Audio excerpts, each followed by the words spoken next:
Hey guys, what's going on? It's day 13 of the Cornerstones. I'm sorry I've just totally tapped out last few days. Beard's growing back. I'm driving home, so I thought this is the best time for me to get in and plug in and make sure that I, do what I got to do. I'm trying to get a little bit more efficient with my time, and my excuse for the last little while is just that I didn't have any of that. I've been busy and that I've been doing things, and it's like, you know what? That shit's weak. Like, if you can't find time, you make it. And I don't know. I'm just kind of adopting that awareness and that realization. So what's happened in the last few days? I'm starting to have some more success with this new ad now. It wasn't exactly posting correctly, but now that it's up, I'm actually getting some good results on there. So I'll post those as soon as I get there. And usually I'm listening to my audio right now while I'm in the car. And it's funny because on my playlist, it's a bunch of different chapters of a bunch of different things. So whether it's Art of War, 177 Mental Toughness Secrets, it's either going to be that, or it could be a little bit of some Grant Cardone, Sell or Be Sold, or it's going to be some Jordan Belfort. And it's interesting because they're kind of like snippets in between their pieces, like their whole books. So you're only getting like Sell or Be Sold, or Closer's Guide to Survival, Survival Guide to Closing. Okay. It's interesting because like those things are like one chapter is one small close. So he's like, the warehouse close. When you're about to close them, you test their ability to see if they really want that unit by giving them a lower option. You can save, $30 a month if you go down for the one right below, and it'll be, you still get this, and this. There's still the value of this, or for just a little bit more, you can get exactly what you wanted.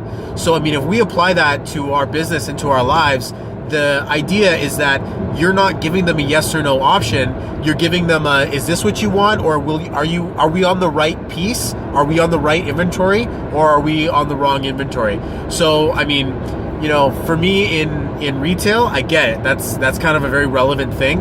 But when we're doing an automatic business, or when we're doing an online business or online marketing, and we're not actually having these closing conversations anymore, you have to really sort of unwrap this idea in order to say, how am I supposed to use this to provide value?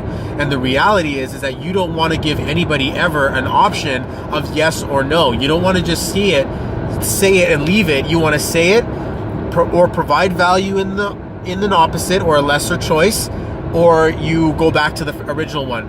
So you don't just leave it up like, do you want it? And then wait, yes or no. It's like, would you rather register now and see it this week? Or if you put your email in, you can get a replay for it later, or something like that. I mean, I'm still trying to figure that out for myself, how we're supposed to unravel it for the business itself. But for the mindset, for the way you treat people, for the things that you do, the things that you ask for, make sure that that's kind of the one thing that you're putting on blast, is that you're not giving someone an in and out option. You're giving them the option to say yes or yes indeed. And that's kind of the difference between buying an Magic equipment and then also having the trifecta, the whole entire trifecta itself.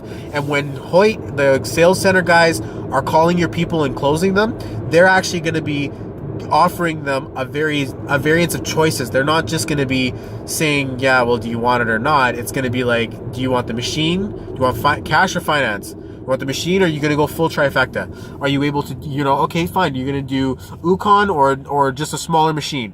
And so, that you can't give someone a way out. You can't, in sales, your whole point and objective and goal is to actually make a sale. Woo! Shit's so hot that I'm gonna cause an earthquake. So, yeah, I'm just driving home. So yeah, that's the what happened today, and or what's been happening and what's been going on. Another one that I've been reading that I keeps leaving my tongue on the tip of my tongue that I can't really think about was Malcolm Gladwell and things like words that work. So this is very interesting because I know that when we're learning about the art of epic story selling, we're learning about words that work. We're learning about hypnotic rhythm. We're learning our hypnotic language. So when you it's interesting how words like new is not as good as renew, or reinvent is not as good as all brand new. So when you can reinvent something, then suddenly it offers someone the feeling and the peace that they're already aware of it, they're already comfortable with it, they already know it, and now it's just like an improved version of it. All right, I'm driving. I really shouldn't do this, but I love you guys, and I will see you guys on the next one. Peace.